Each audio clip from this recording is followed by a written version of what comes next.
আমরা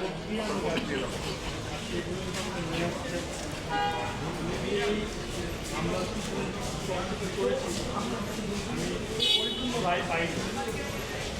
আমাদেরকে সরকারি সাহায্য পুলিশ সদস্য মিলেছে, সেখান থেকে পুলিশ সদস্য নাম কার কীভাবে বলতে হবে আমি কিছু জানতাম না। আমি পরে তাদেরকে দেখছিলাম, সেভাবে আমি বলছি একজন পাবলিক মারলে তাকে চেনা যায়, পুলিশ সদস্যদের নাম না জানার কারণে এখান থেকে আরও দশজন পুলিশ সদস্য বেঁচে গিয়েছে। তারপর 5 জন বিক্রি করে যে রায় দিয়ে যে সিদ্ধান্ত দিয়েছি, সেই রায়টার মধ্যে আমরা সংযুক্ত হয়েছিলাম, তারপর আসামিরা আইনকে আপিল করেছে, যে আপিলের পর এই 5 বছর আমার এই লড়াই লড়েছি, লড়ার পর রায় পেয়েছি। এই রায়ের মধ্যে একজনকে খালাস দিয়েছে, একজনের সাজা কমিয়ে দিয়েছে, আর একজনকে বহাল দিয়েছে।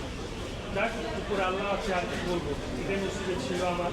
আর যে আইনটা 2013-তে পাস করেছে একবারে ভুয়া আইন। আইনটার মধ্যে অনেক কিছু যেগুলো নেই, যে ভিকটিম পরিবার যে আইনটার মধ্যে সান্ত্বনা পাবে কোনো কিছু নেই, নেই কোনো ক্ষতিপূরণ, নেই কোনো আইনের মধ্যে হেফাজতে সাজা, নির্যাতনের